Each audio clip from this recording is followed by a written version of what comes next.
Yes, you can.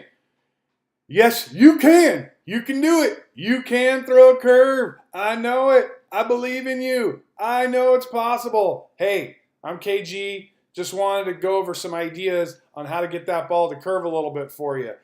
First of all, you got to start with the right stance and grip. Ideally, when you finish throwing, you want to be a couple inches away from that foul line. So if you are not, something may be off there. If you're an experienced bowler, you already know how to grip properly. If you're a beginner and you're using a house ball, it's probably a knuckle ball, meaning that you're here, whereas an experienced bowler, they have a fingertip ball where they use it on their fingertips.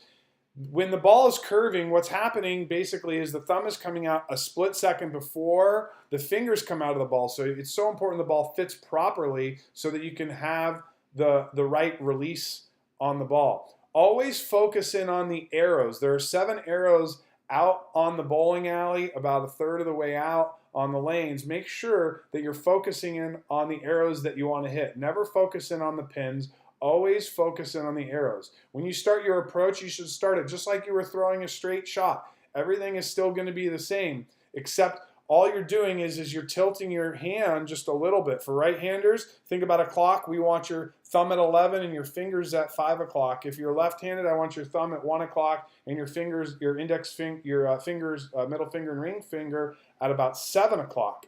And your thumb comes out just a split second before the ball, and you hold it in that same position all the way through, and just by lifting up with your fingers, you're going to get that rotation. Make sure the thumb comes out just before the fingers. That's one of the keys.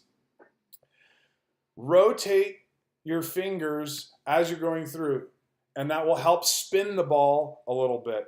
And you learn how to control the degree of your curve by varying the ball position and the timing of your release. And so you practice this, and you will see very quickly, you'll learn how the ball is rolling and how to curve it. A good idea is to practice at home with like a tennis ball or something, and you practice holding it, and you throw it like you're bowling, and if the ball goes straight on that first bounce, then you're probably not doing it right. But if it has a little English and it kicks to the right or to the left, then you know you're probably doing what you should be doing.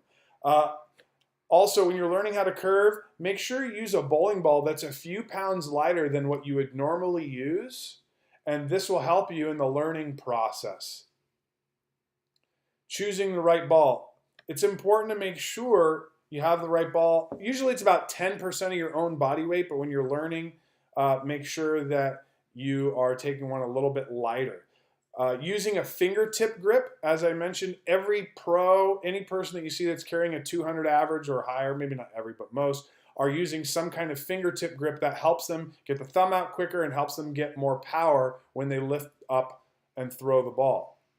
Get your own ball is my last tip. Go get your own ball. There's a link down here that'll take you to plenty of different balls to choose from. But make sure that when you have it drilled by a professional. You let them know what your goals and your objectives are. They will definitely help you out. Hopefully these ideas have helped. Hopefully you can curve that ball. Let me know how you do. Good luck and good bowling.